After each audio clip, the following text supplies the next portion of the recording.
I was introduced to that magazine by them. Never heard of it before. And then they wanted to have a nice church out there, so they'd have to drive to Dallas. So let's get one of those young Dallas seminary type guys. We'll have him out here, and he'll build maybe one of the kind of churches like the really good ones in Dallas. And so I come out, and my mom and dad are school teachers. My dad watched his farm sold out from under him in the Depression. My mom and dad together made $4,200 combined salary their first year teaching. When I can still remember, we had 2 rooms in a rent house, and all 3 of us kids slept in this room, and my parents slept in the other room. And then, about every 5 years, as life got better, we would, upgrade a little bit. But I grew up with that Depression savings mentality, and actually, this is hard to admit, a prejudice against wealthy people. And so now here I am with all these wealthy people, and I'm intimidated to death. I mean, I'm intimidated to death. And I feel small, and they're smart, and they're big, and, they've been to these prestigious schools, and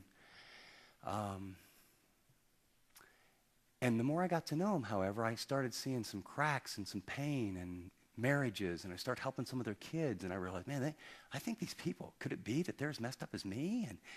And I didn't know what to do with it, and then I came across a book by Paul Tournier. It's probably out of print. I'll give you the whole thesis of the book. Don't even have to read it. It's called The Strong and the Weak. Paul Tournier is a Swiss psychologist.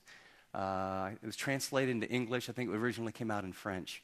And the thesis of the book was a Christian psychologist who treated all these people for many, many years with great insight. And he says all people can be divided into 2 categories. Everyone is desperately insecure. We're all afraid, just Genesis 3, desperately insecure. He said some people cover their insecurity with strong reactions and some people with weak reactions. And the whole book is stories of people of weak reactions and strong reactions. So when you meet people who power up, come down, do you know who I am? You know how many people report to me? They let you know who they mean, and they had their picture with President Bush. And by the way, I was the CEO of this and this and this and this. And you know how many letters behind my name? He said they're desperately insecure. The more people are strong outbursts of anger, you know what? That's all to keep people at a distance. And guess what? It works. Because if you keep people at a distance, they don't know who you really are, and they don't get rejected. And all of a sudden, isn't that a little bit different picture than being afraid of those people? He said there's other people that have weak reactions. And they have fears, the little boy, the little girl that's afraid just like all the rest of us. And instead, they kind of look at their toes, and I could never do that, and they're super shy, and they withdraw, and they won't try anything.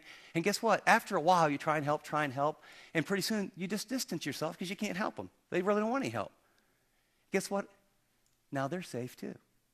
And the whole book was, guess what? Welcome to life. You're insecure, I'm insecure, everyone's insecure. And I remember reading that, and I thought, I sat down at this meal, and they started doing this stuff. These strong reactions came out, these very powerful people. And I'm sitting there going, he's really insecure. Oh, this is really cool. He's as messed up as I am. And pretty soon, I just, then I would learn to bring up a few of my fears. And all of a sudden, these powerful men go, yeah, me too. And pretty soon, bonds occurred. And relationships occurred. And